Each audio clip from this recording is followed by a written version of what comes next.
Hi, and welcome to From Many People's Strength, the podcast that covers Saskatchewan politics and current events. My name is Cory Johnston, and my pronouns are he and him. My name is David Richards, and my pronouns are he, him, or they, them. And we had a little bit of stuff left over, so I was hoping that we wouldn't have a lot of news this week. Oops. Well, the biggest news isn't Saskatchewan related, but I guess it almost makes it more important to talk about what did happen, because it's on weeks like these where all of the local stuff flies under the radar. It seems to disappear. Wall could have announced that he's coming back to replace Scott Moe and declaring war on Manitoba, and it probably would have been the fifth biggest story. That's right. Right? Yeah, that's right. But we'll talk about what did happen and that in the province, and go over a couple things from last week. We didn't have a coup. We didn't have a coup. There was no coup in Saskatchewan. So there were people in Saskatchewan supporting the coup that was happening. It does. It highlights the embarrassment that we have in the province when you have a bunch of Canadians in Saskatchewan, Alberta, especially, but throughout the country, going to the streets in support of a fascist coup in the U.S. It just seems weird. Weird. Yeah, weird. It's like a putsch, not a coup. Coups are successful. Right. So they're not competent enough for it to be a coup. Attempted coup and or putsch. The red cap putsch.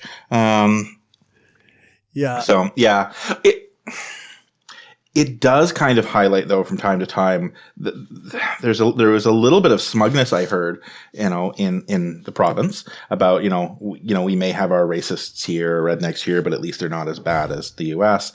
And then I was typing out something about what was going on, and my autocorrect changed the spelling of coup d'etat to K-U-D, etc.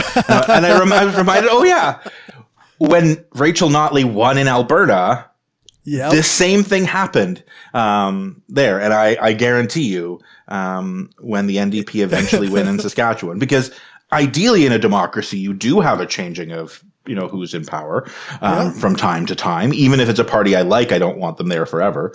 I know there's going to be the same thing here, which is both sad and scary. So, they will continue to spell it incorrectly. And they will continue to spell it incorrectly. Now, that being said, now I think it's more people on the left making fun of them that spell it that way. Probably. It was interesting having American friends, because I talked about it online, and American friends were like, it's the coming and taking a joke. I'm like, oh, no, this actually happened. Yeah, that's right. But do we want to maybe touch base on a sort of the follow-ups from some of the stuff that happened last week? I think one of the ones that I wanted to maybe touch on it. We had some comments on the YouTube, which is fantastic. I'm really glad people are actually engaging with the podcast, whether they agree with us or not. Engagement is awesome. Yeah, that's right. So we can talk about that in a moment. I also wanted to talk about Joe Hargrave, because that was the story. Because again, it's one of those things where local stories sometimes take a back seat, because I saw, without looking for it, the results of what happened to the federal politicians, and I saw what happened with the Ontario cabinet finance minister, and then what was happening in Alberta made big news. But I actually had to go look for what was going on with Hargrave. That was, again, it's the Saskatchewan story sometimes falls through the cracks. It got a little bit more attention when he started talking about the fact that it may not have been a pleasure trip. It was a business trip. Personal business, not government business trip. And I think that makes a difference to some degree as well. But it was to sell his home rather than just to have a vacation. So, yeah. Although,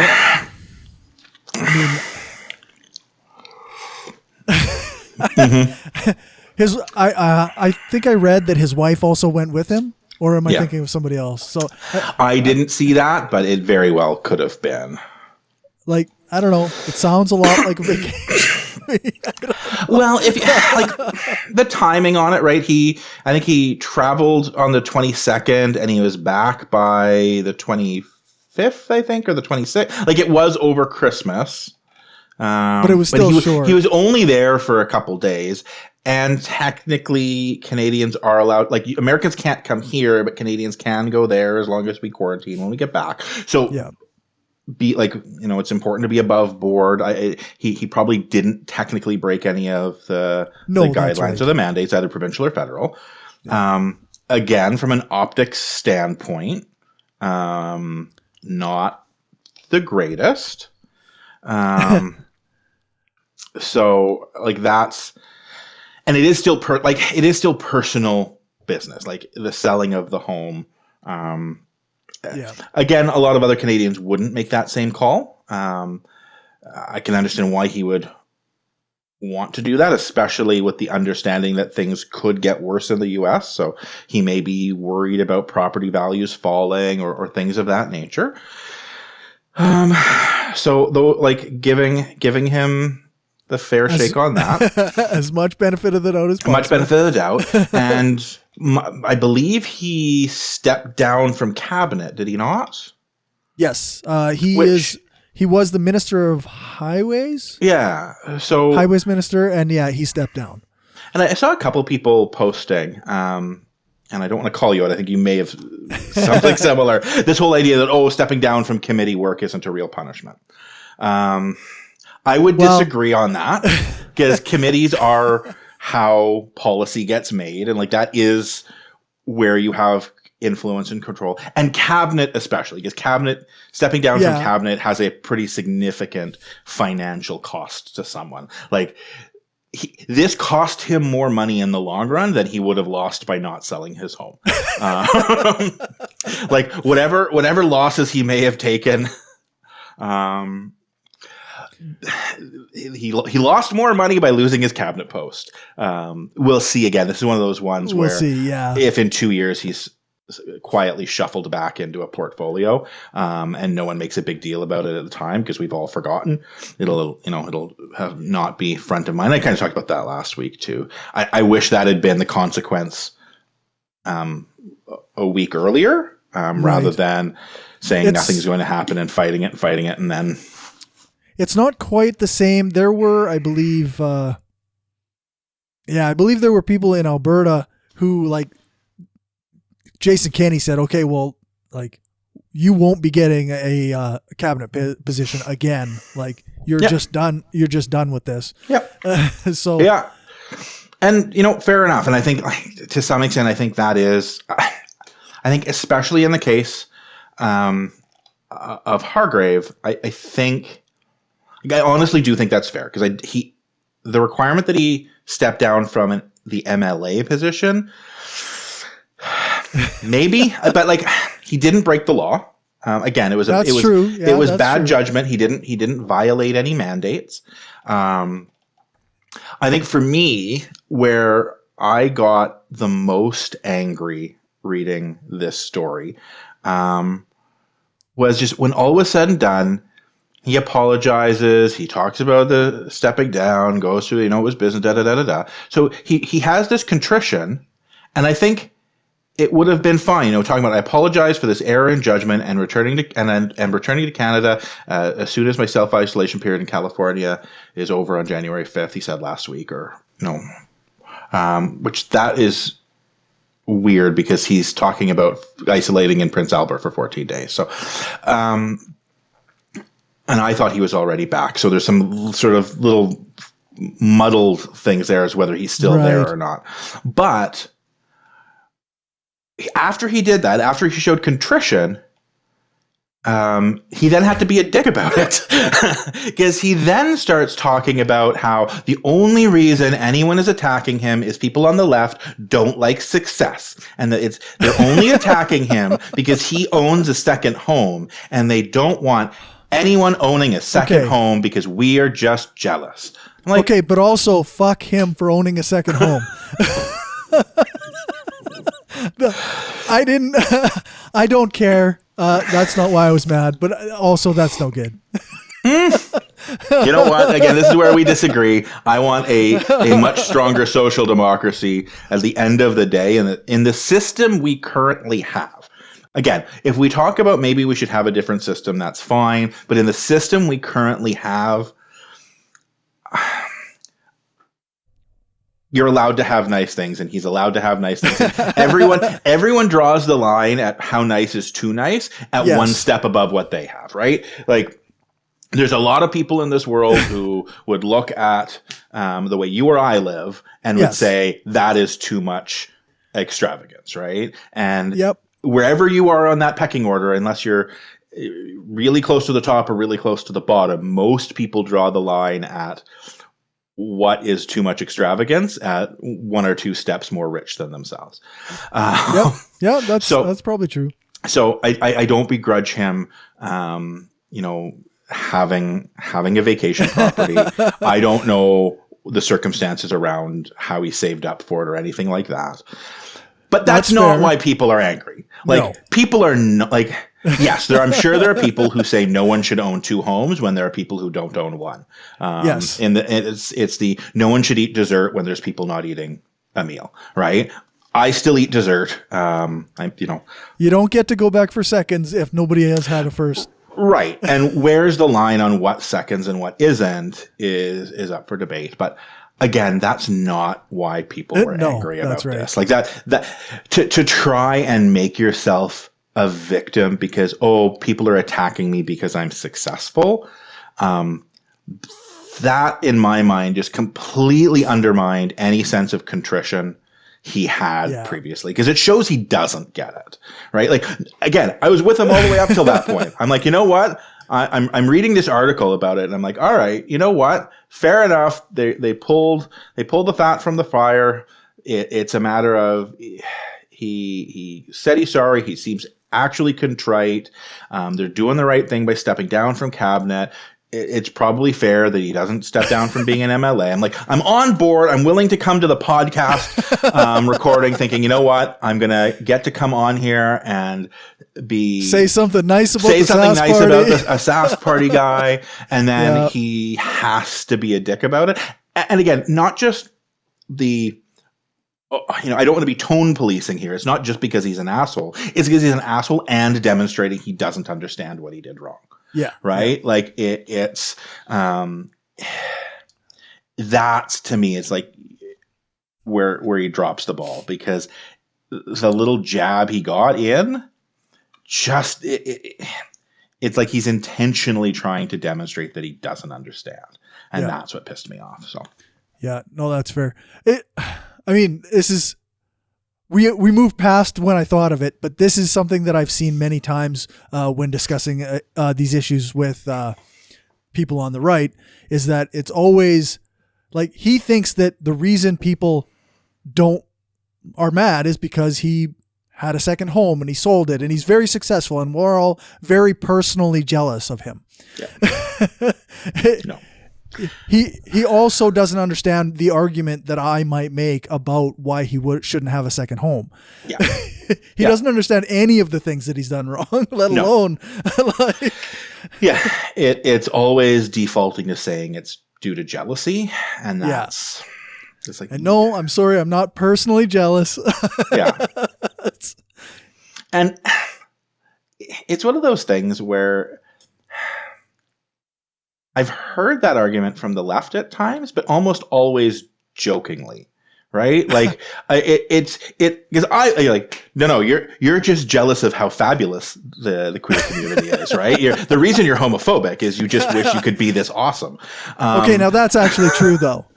But like, we know it isn't. We know that's not where it comes from. But we say, like, I say it jokingly. I shouldn't speak for everyone, but there's certainly a tongue-in-cheek tone of voice when that argument gets made. But I'm not hearing that this time. He legitimately thinks people are angry at him flaunting his own government's guidelines to go on trips when others can't or don't because they are being responsible. Like that's, like you say, like it's undercut by the fact that many conservatives people within the province were also very upset. Yes. Because they're not on the left. They're not saying he shouldn't have a second home. You're not saying he shouldn't have a second home, right? Like, these are people who in many ways agree with him. Mm-hmm.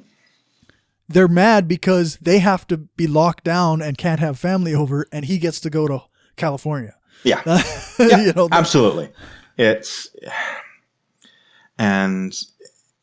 think, again, I think the Moe government is somewhat dodging a couple bullets because they're not as bad as the UCP.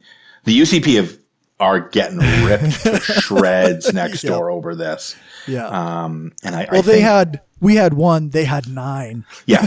So that it's a big difference. That is a big difference. And they were, I think, reacted even worse with the caveat of sort of what Hargrave said at the very end.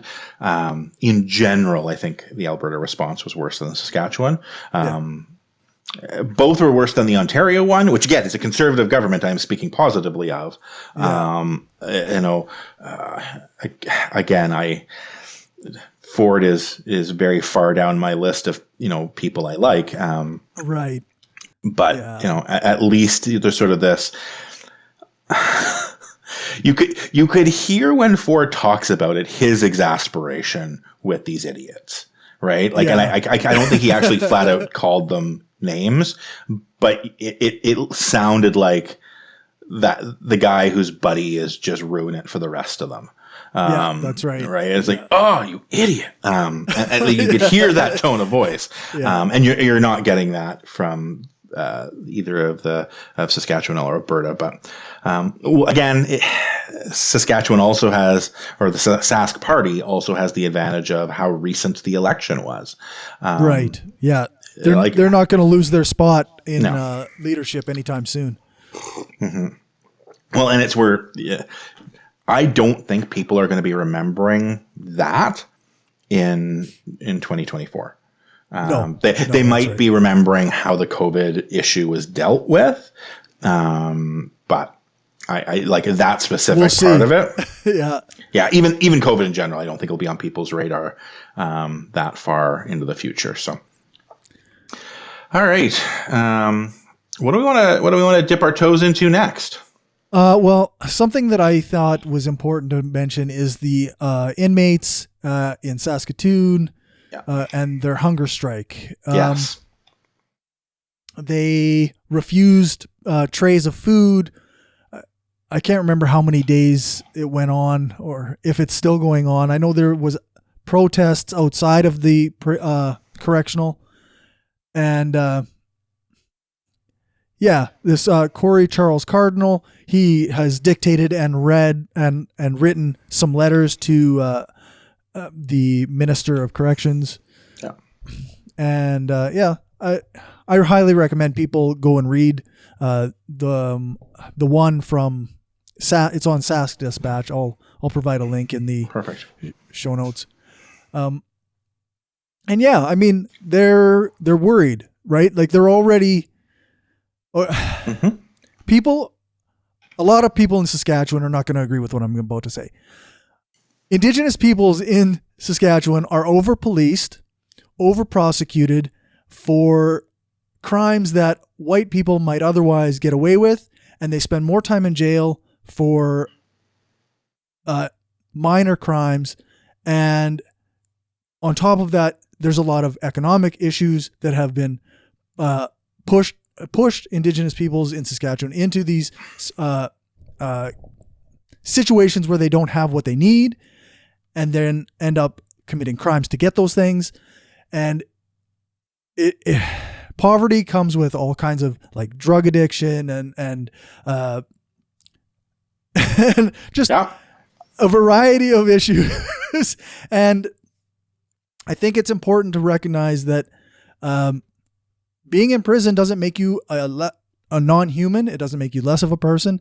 And when COVID is entering prisons, that many people, I feel, are in there for unjust reasons and because of an unjust situation. then it adds to the injustice of it all. Yeah. and Corey Charles Cardinal,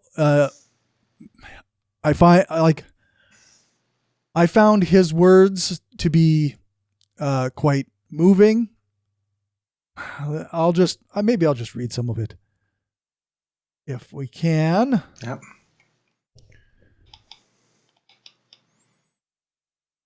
So he says, I speak on behalf of a generation of young lost Aboriginal warriors surviving in a postmodern day institution of colonial suppression that has unjustly labeled us as criminals and thieves as part of a 154-year-long campaign to diminish our identities as protectors of our people.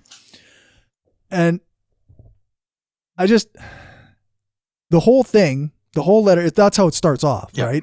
The whole letter, it's not even terribly long.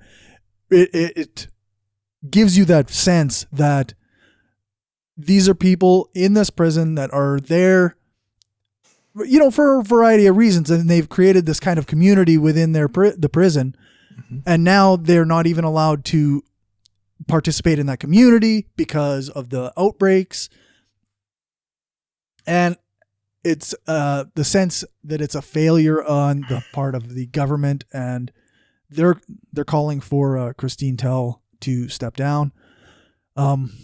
If people want to see or hear more on this, our friend show, True North Radio, has been covering this very well for a few days now, with a show just about every day, I think, this last week talking about it. So yeah, and this, I think, it's a 3-minute read. It's not long. Yeah. This issue goes beyond COVID. The COVID crisis obviously makes it worse. Yeah. 75% of prisoners in Saskatchewan are Indigenous. For it, anyone who does not believe that is as a result of systemic racism is themselves either incredibly ignorant or just flat out racist. It is impossible to not be either. Because if you were ignorant to the point of not even knowing that statistic, if you were ignorant to the point of having chosen to not understand what the numbers look like, then you can plead ignorance. If you're any older than probably about 14, then it's probably intentional ignorance. And I think I'm being generous by making it that old. Yeah. And if you have that information, it comes down to one of two things. Because you have two groups, or many groups, but you have people who are Indigenous and non-Indigenous. The outcomes for Indigenous people are inherently worse than for non-Indigenous Saskatchewanians, Canadians in general. And dramatically so. Dramatically so. To a statistical degree to which coincidence is statistically insignificant. Like it is, it is a statistical impossibility to the extent that anything within statistics is impossible. It is statistically impossible for that to be coincidence. So it has to be one of two things. Either there are structural elements in place that cause that to happen. There are structural elements within society as a whole, within the legal system, to a broader extent within society. Like there's something structural somewhere. It is systemic at some point that is causing that statistical anomaly, or Indigenous people have something inherently about them that causes this to happen. And if you believe it's the latter, you are a fucking racist. Like that is about as cut and dry a definition of racist as you can get. Like, so the whole, I'm not racist, but no, like those are your choices. Either you acknowledge that are systemic issues in place that are causing this outcome, Yeah. Or if you don't think there are systemic issues in place that are causing this outcome, you're a racist and just scared of admitting it. Yeah. You're a fucking coward as well as being a racist then. And I'll view you as such. So that's that. It's not like that understanding. The issue complicated. The fact that people who don't think there's systemic racism are fucking racists. That's pretty simple. Yeah, that's straightforward. So yeah. And I guess when I say like a lot of people in Saskatchewan are not going to like what I'm saying, because that's just it. Like it's a discussion of systemic racism, and the denial of its existence is, I don't know how one can maintain it, but it's so prevalent. Like I think one of the things that happens is a lot of these isms have started to get viewed as just general insults that have no meaning. They're divorced from meaning. It means you're an asshole or a douchebag. Like racist is just an insult to these people. So for them, I'm not racist because that's an insult. Or they associate racist with just a bad person. Well, I'm not a bad person. You're just calling me a slur because they think racist is a slur. Right. And I'm not a bad person, therefore I can't be racist. I try and approach it from the other degree. Like I am racist. I know that's true. I am an anti-racist racist. I have still. I'm 44 years old. I grew up in Canada. There is no possible way of me not having internalized beliefs. It is so ingrained in our brains. It is impossible to not have that to some degree. Like, again, weird analogy, but like to the extent where if you hear a restaurant jingle, you instantly associate it, right? Like, if I go da da da da da, like you will have an instant thought in your head, what restaurant I just referenced. You probably even thought to yourself, I'm loving it right after I said that inside your head because of the constant background noise. Like brainwashing is like this sort of big scary word, and it I think gets misinterpreted because of pop culture. But like we marinate in so many things that it permeates us. And if a restaurant jingle you've heard a lot, but like probably not every single day of your life, still seeps in to the extent where you have to say the second half of the jingle in your head.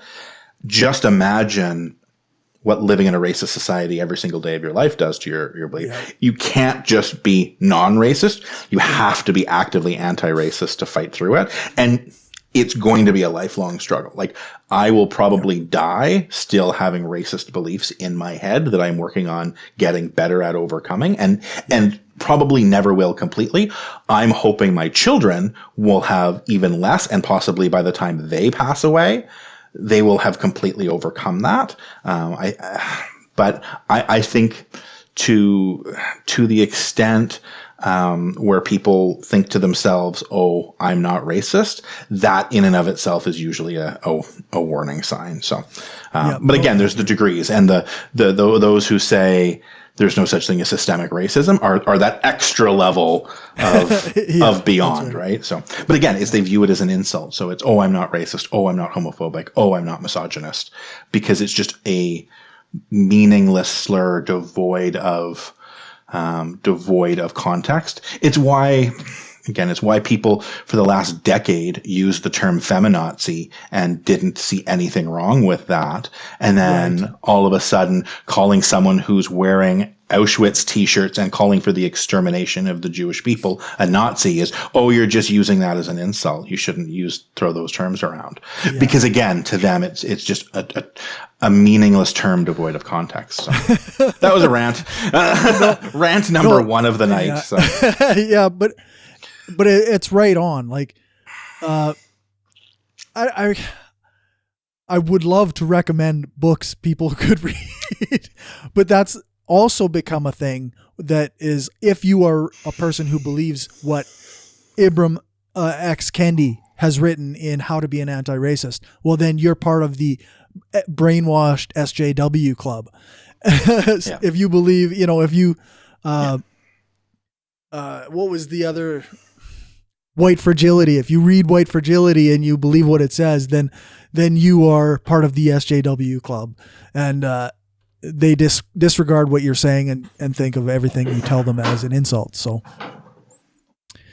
yeah, it's a big barrier to get through. Like, there is a book called Seeing Red. It's a history of Indigenous representation in the media. And he's like, Corey Cardinal is right on the money when he says it's been, this 100-some year project of painting Indigenous peoples as criminals, drunkards, drug users, like every negative thing you can assign to society has been placed on the Indigenous people within it. And it's hard to get out of it. Like, I'm not saying that I'm perfect or that, anybody can ever really achieve perfection in this way, but it certainly needs to be acknowledged. And again, we have people who are being punished with disease. And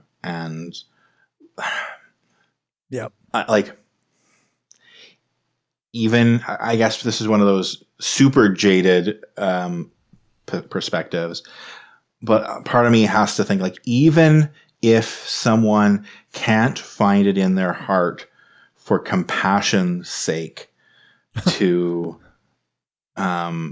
recognize the cruel and unusual nature of what we're doing, think about how history is going to judge you on this. Then, if you've got nothing but the selfishness of what your grandkids will say when they hear that you, like, at least use that. Yeah, you are the equivalent. Like, if you do not recognize why using disease as a punishment against people for what in most cases are nonviolent offenses. Quite frankly, even if it was violent offenses, but in most cases are nonviolent offenses, like, they are going to look at you the same way we looked at people who gave smallpox blankets to the Indigenous people. Like, you are using disease as a weapon against people you don't like. In this case, for no greater reason than a crime that in most cases was nonviolent, and even many of those had no victim. So, yeah, it's sigh.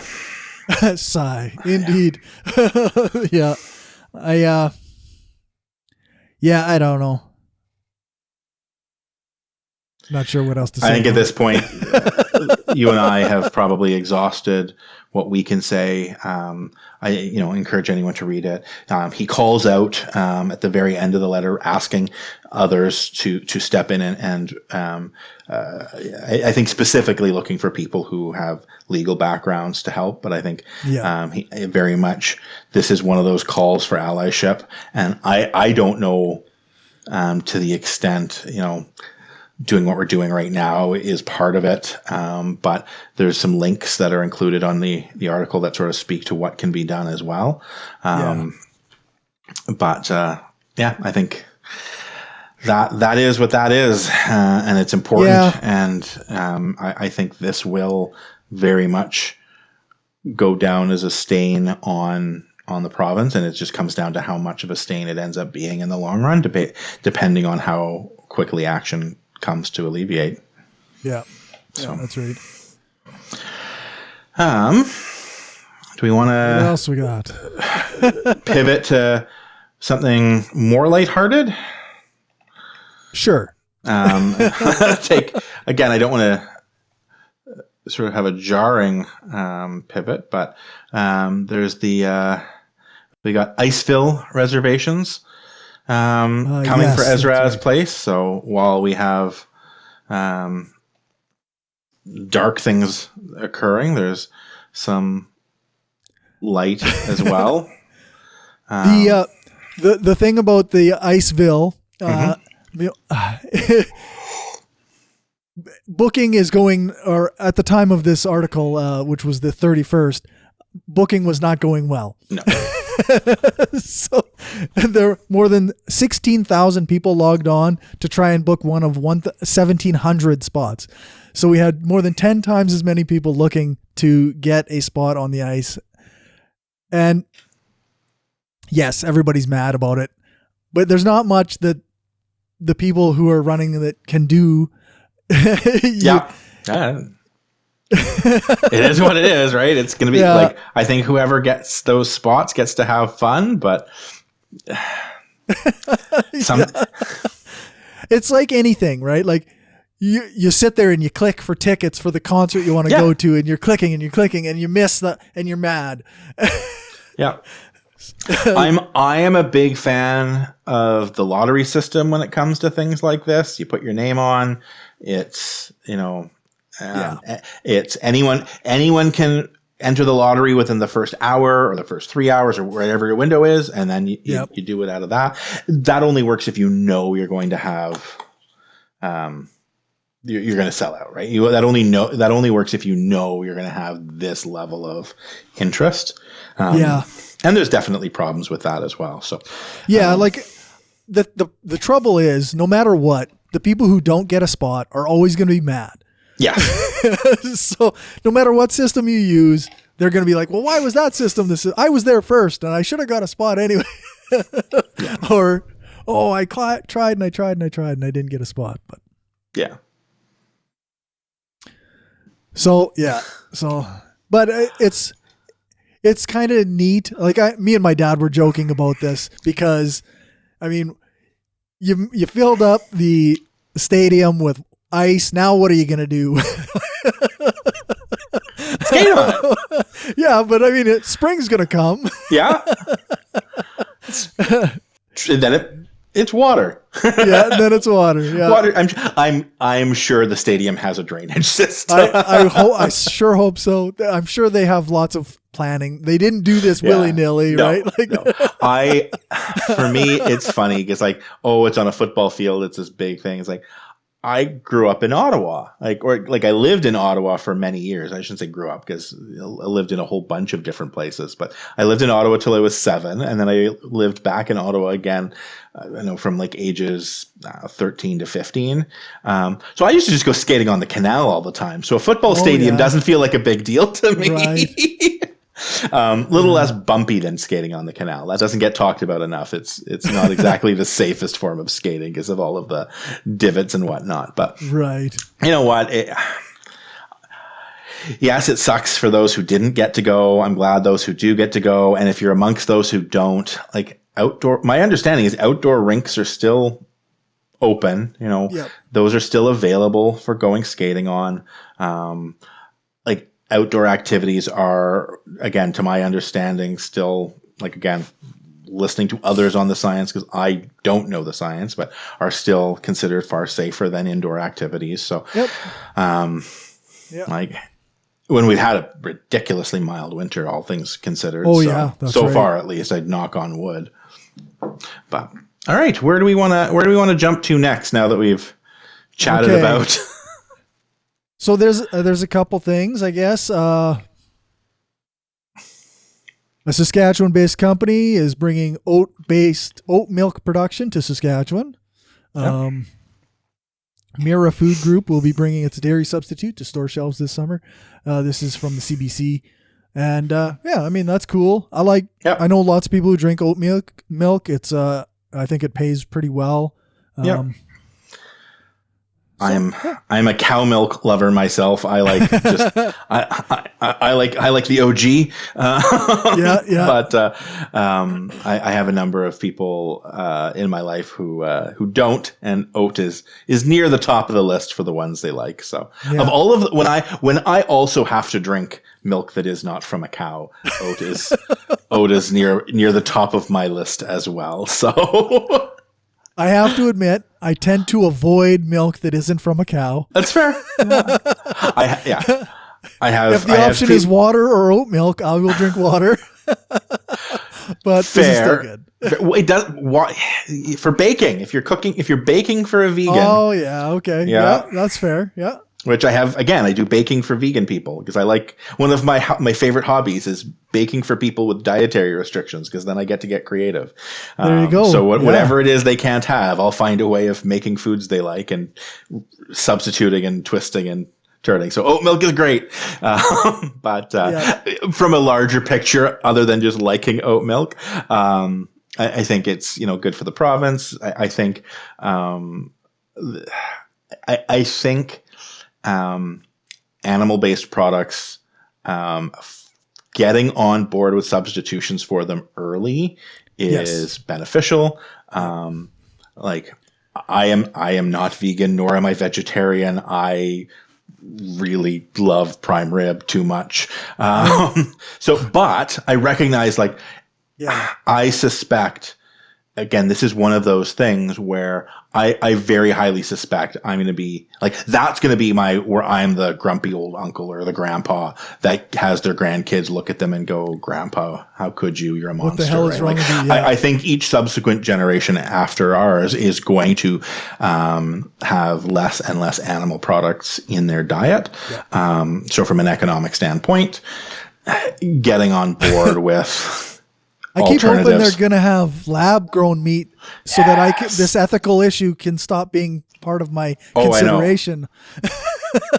Yeah, I hear you. Well, again, I don't want to target specific companies, and for many people, it is delicious and they love it. Beyond Meat gives me the worst stomach pains. I cannot eat Beyond Meat burgers. I've tried it from a few different times because I love A&W. Boy, howdy do I love A&W. So I was very excited when they introduced their Beyond Meat burgers. And the first time I had it, it got a stomachache. Will kill. Maybe it was because I did a matzo burger with the Beyond Meat. So I had the bacon and the cheese on it. Maybe it was just those clash somehow. But then I had just straight up the way they're supposed to be. And every time I get it. So I can't have it, which makes me sad because I'm like you. I'd like to be able to eat delicious food that I love without having the ethical issues. But but again, this is great. It's made in Saskatchewan. It is an example of forward thinking. It is an example of how looking at environmentally sustainable alternatives to practices we currently have in place can still drive economic success. So that for me is great because whatever someone thinks about capitalism, that's the system we currently do live in. Yep. So finding ways of being more ethical within capitalism, even if you think capitalism itself can never be ethical, the idea of being more ethical within the system is certainly a positive one. It's always about that harm reduction, right? You always got to be dropping that, doing as little harm as you can. Mm-hmm. All right. So that's oats. We've got ice and we've got oats. What else we got? Do we want to touch base a little bit on the feedback we got? Yeah, we might as well. 2 weeks ago? Yeah. So we got a comment on our YouTube video for which one was it? It was called an episode called "The Point of Being Part of Society." Yeah. And we talked about the royalties and commenter Das Richard, who I think I know who this is. He said the royalties discussions and crown land stuff is a bit uninformed and it shows, but the rest is pretty easily digestible otherwise. And then he said, I still gave it a thumbs up, which of course I appreciate. That's Yeah. you can disagree with us, but Yeah. And like a lot of what he says in his follow-up comment, I think is true. Like a lot of what he says makes sense. I don't think any of it actually contradicts anything I said, other than on the opinion piece. Like there's pros and cons to how high and how low you set the price of something, and that's economics 100. Like that's probably high school economics, right? Like that's pretty how straightforward price stuff. like how price impacts supply and demand, and factors that go into setting prices at different levels. I would argue when you start getting into slightly more advanced economics, when you take into account things like externalities, which he completely ignores in his analysis. But again, like it's my explanation 2 weeks ago was very much designed around being high level and simplified. Right. Like I understand that this is not actually a case of the province owns a bunch of barrels of oil that they're selling to someone, right? Like it is more complicated than that, especially when you start looking at the dollars and cents and accounting of it. Yeah. But functionally, again, this is what I started talking about 2 weeks ago as well. It still comes down to functionally, this is a royalty is the price for which we are selling the oil. Again, yes, that's not how it technically works.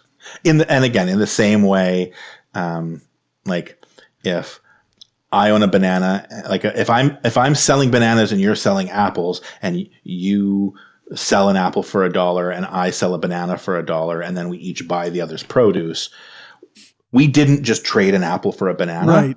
Yeah. But yes, we did. Technically, we used money to facilitate me trading you an apple for a banana. And royalties is largely the same way. We have all of these fancy mechanisms in place by which this sale of a product takes place. But at the end of the day, we are still selling a collectively owned resource, and there's tons of factors that come into play. If they don't buy it from us, they'll go buy it somewhere else. There's risk of leaving it in the ground because it may lose value. There's secondary revenue streams from the economic activity generated. Like these are all factors that absolutely 100% play into it. And at the end of the day, right now probably isn't like when oil prices are low, it's not the right time to be increasing royalties. We've like to some extent it sucks that we've lost that opportunity, but it's still important to talk about because when oil prices go back up again, it remains important to be aware of that because people always jump in that Norway's oil is a lot easier to extract than prairie oil. And they're right. The oil in Norway is significantly easier to get out of the ground. That resource is therefore worth more than the resource that we are selling because of that.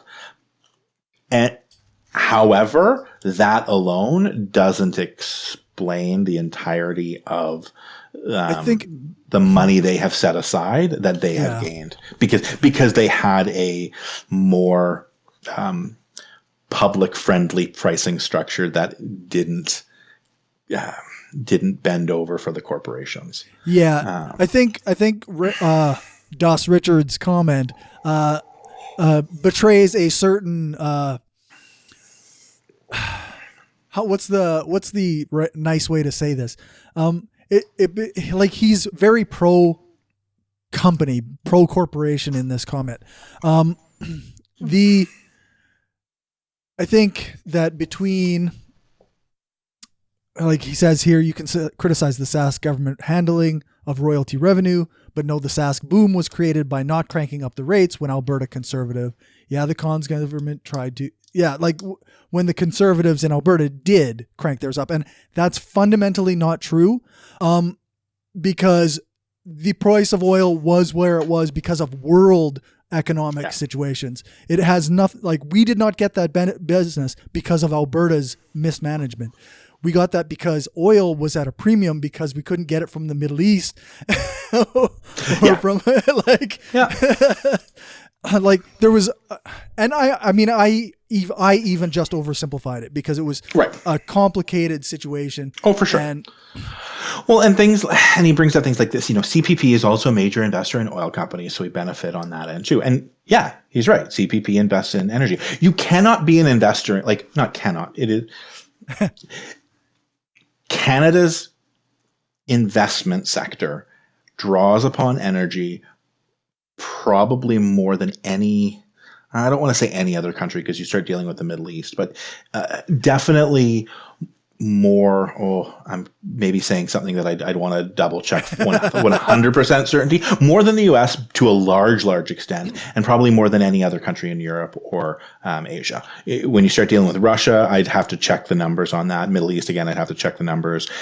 Maybe, South America, there might be some, but like for the most part, like Canada as a whole, not even talking just Alberta, Saskatchewan, Canada as a whole is a very energy dependent economy. So yeah, and CPP invests there. They don't have to. Like the CPP being a major investment in oil companies isn't mandated by God. Right. Like there isn't some divine force or constitutional, amendment that says, CPP, thou must invest in oil companies. So if something caused oil companies to become less profitable over time, CPP would be able to move out. But it's interesting that he contradicts himself, right? Because he talks about, CPP is a major investor in oil companies, but later on talks about how they're bleeding losses already. Well, those two things are very unlikely to both be true. The largest pension fund in the country is very unlikely to remain a long-term investor in companies that have been bleeding profit systemically, right? So, oil companies, I think, are going to have to become very adaptable in the next 20, 30 years. Most oil companies don't call themselves oil companies. They call themselves energy companies. It's only sort of outside forces. I try not even to call them oil companies and stick to calling them energy companies. Because quite frankly, I want to encourage their transition into non-oil based revenue streams. But again, yes, my explanation of how royalties work represented taking concepts that are much beyond economics 101 type concepts and simplifying them down to a well prior to high school economics type concepts, right? Like it's about taking concepts that are complex and simplifying them. So, and I think that part of my disagreement with Richard is just we have different worldviews on the way that like the way that money should be handled for companies or governments or just the people in general. Like if you think and believe in the will of giant companies to do the right, be part of the a strong economy and giving people's jobs and whatnot, if you're on that camp, then you're going to see things differently than I am. And that's fine. Like, I don't think that we're going to agree on this. So, and I don't know that I'm right or he's wrong. I don't know, if you took a broad look at everything in the entire world and you could actually focus in on this, then I don't know what the answer would be. I just know what my perspective is. Yeah. Fair. So I think that was the only feedback. That was the only feedback worth mentioning. Yes. As with everything on the internet, you do sometimes get trolls. But I don't think we need to. Yeah, I don't think we need to worry about them. As far as new news, there was again, I don't know if we need to spend too much time on this, but maybe you and I might have differing opinions on this. The Saskatchewan government has added COVID-19 restrictions 7 times since November. We've increased our level of restrictions 7 times. Well, I mean, it's possible that we agree or disagree. I thought a lot of the times they added restrictions, those are restrictions that should have been added earlier. I think that's about as far as I go with that. And part of me is like, part of me had that same thought. It's like, why are we doing this 7 times? Why didn't you just get it right the first time and just implement all of this in November? And then part of me, again, I always try and think of things from other people's perspectives. Right. Maybe this is a sign that they're actually adapting to changing conditions, and we should view that as a plus. Again, I think their threshold is at a different spot than your and mine, but at least they're willing to adapt. The one thing that I have maybe shaking my head at is that January 15th, all restrictions are set to expire. I have to assume that gets extended. Why would you even put a deadline? Yeah. I don't know. So. Yeah. It's going to have to be extended. Our numbers are not looking any better. I read something, and I don't know if it's within this series of articles, but I was reading something, and there was some experts that were saying that the reason our numbers aren't getting even worse is because of the restrictions that we currently have. Yeah. I know a lot of people, they see these numbers and they see them not going down, and they say, well, what the hell are we doing masking for? Why are we even worried about how many people we have in our house? Why are businesses restricting capacity? And it's because of these restrictions that we don't have increasing numbers. It's not about necessarily saying that our numbers should be going down. And that's hard to prove. Like I hear them. I hear, you're just saying that. How do you prove that? And it's just a theory. Everyone's favorite, just a theory. Yeah. But I think you look at, Bill Nye had the wonderful maps where he overlaid, the spikes in COVID growth over top of where mask mandates were, and they're literally, where opposite of one another, where there were the greatest COVID restrictions had the least spread. So there seems to be relatively strong data supporting the restrictions. Sucks. I hate it. Like I miss people. Fuck, do I miss humans? But I also like humans not dying. I was streaming with my old podcast crew from Brainstorm on Friday night. And one of the things that it felt like was like, okay, this is great. I get to talk to these people, but I miss being in a studio with them and, being in person. And I miss eye contact. Like, it's like I miss eye contact. Like I miss hugs and I miss, all sorts of other physical contact. But I just miss eye contact where I'm not staring at a little green light if I want someone to be able to see my eyes. Yeah, that's right. Like when we're talking to each other, we're looking at a screen, but the camera's above the screen, right? Yeah, exactly. So I am looking at you. Yeah. Someone needs to design a camera so tiny it can just replace a single pixel on the middle of a laptop screen. That would be ideal. And then you just sort of adjust the image of the other person so that camera is like right between their eyes when they're talking to you. I think there's a $1 billion idea there for laptops that have webcams that are a single pixel in the middle of a screen. Yeah. Or behind the screen. I don't know. I'm not a engineer. Yeah. So that we can look at the camera and look at each other's eyes at the same time. So, we, I think we've largely covered most of sort of the follow-ups and the new stuff. Let's actually keep it under, a reasonable time this week and wrap up. Do we want to touch base on any of the stuff we missed from last week? I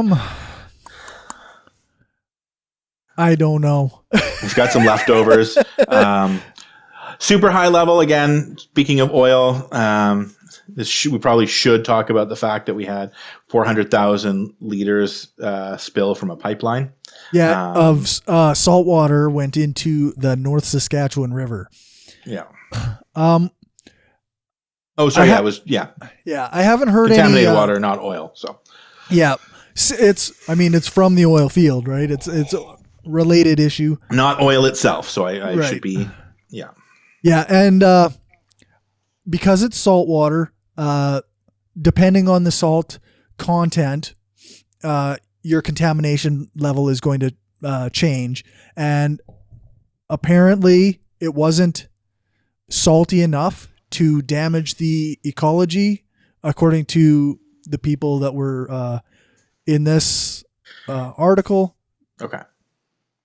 But I know our Green Party leader in Saskatchewan, Naomi Klein.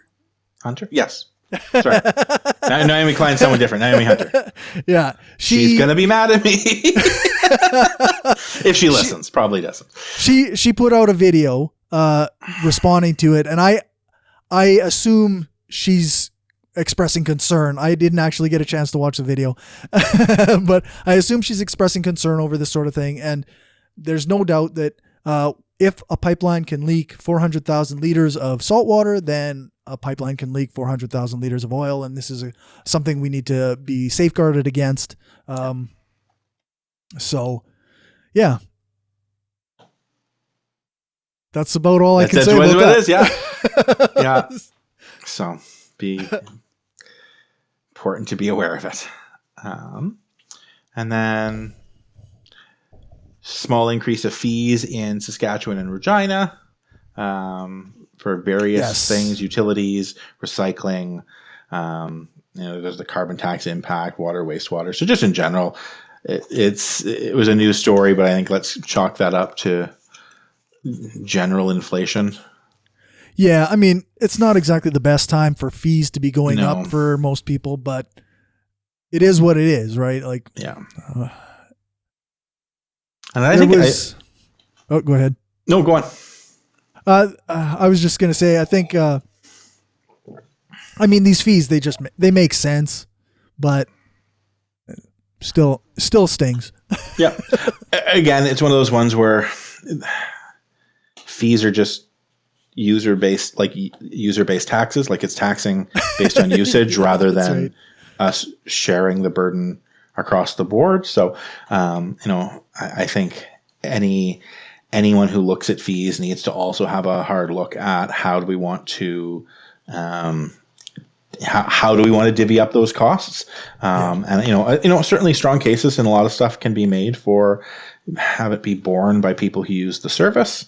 But I can, in many of the cases, I think it is important that we try and spread things as broadly as we can. But I think we're starting to get into some pretty detailed nuts and bolts stuff on that. Yeah. Yeah. What else we got? Like you say, we're about that hour. Yeah. So let's not go over for once. Usually it's my fault, so I'm going to own that. But we'll why don't we wrap it here, and you can do your fantastic sharing of our social media, and we'll say our goodbyes. And if you're watching this on YouTube, you can listen on anchor.fm/FromManyPeoples. If you want to find us on Twitter, it's at SKPoliticsPod. Our Facebook is facebook.com/FromManyPeoplesStrengthPod, and our email FromManyPeoples@gmail.com. And you're back on Twitter. I got onto Twitter. Yes, I have my own personal Twitter. I signed up for Twitter in 2015, and then decided not to use it because it was so heavily Trump focused. So I just went, you know what? I don't need this. I'm not going to bother with it. I didn't bother closing out the account because I didn't bother spending time to learn how to close it. Right. And then Trump got kicked off Twitter. And I'm like, you know what? This makes for as good a time as any to send out my first tweet. So I sent out my first tweet the day after Trump was kicked off on a personal level. Also, I had a Facebook status that I had posted, just a lighthearted thing talking about some technology that was invented on TikTok. And it was this really fun, lighthearted news story that I talked about. And it exploded. I've never gone viral before. It's weird going viral for really doing nothing other than just talking about the accomplishments of other people. But it went viral on Facebook and had like was shared over 5,000 times. But then I found out someone took a picture of it, a screenshot of it, and it's exploding on Twitter. So I'm like, oh, I guess I should probably go share the picture of my own words. So that was for sure. that was the secondary reason for getting back into Twitter. Well, there you go. I am now a twit.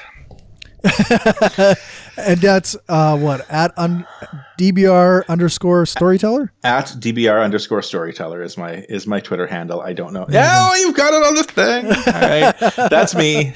So perfect. I'll occasionally post poignant things there. It may be very boring. I might post about recipes. I don't know. That's all right. I'm at Hardcore Skeptic on Twitter. It's not important. I don't go there because Twitter is not okay. It's fair. It's Trump fair. is gone, but Trump is gone, but it's still not fixed. No, I hear that. I'm an old man. I am not a grandpa, but technically I'm old, well old enough to be one. So Facebook really is my natural habitat. Yeah. I figure I'd still give Twitter a try. So. And then just spend most of my time on TikTok watching other people do stuff. Yeah. Well, TikTok is good. TikTok's great. Totally off topic.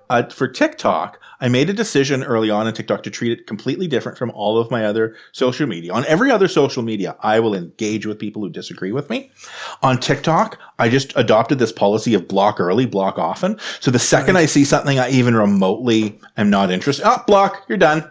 Like, this is my lighthearted, fun space. I'm not hurting anyone by blocking them. They don't care. Nope. It's not like they don't know. It doesn't. They don't know. They are not impacted by it in any way. And having a place to have fun stuff is great.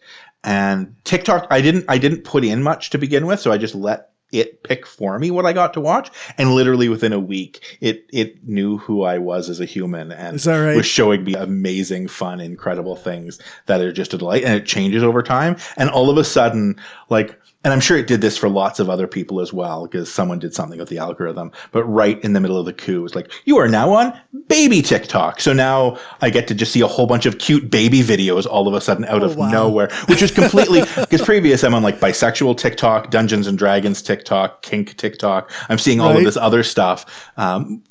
Relatively adult content for a lot of it. And then just all of a sudden the other day, I'm like, that's just a cute baby that someone is squeezing their cheeks and poking their nose and the baby is giggling. Nice. I'm here for that. For totally sure. Awesome. I'm now doing my TikTok advertisements. But anyway. Yeah. Well, thank you once again for all of this, putting up with my nonsense and blathering.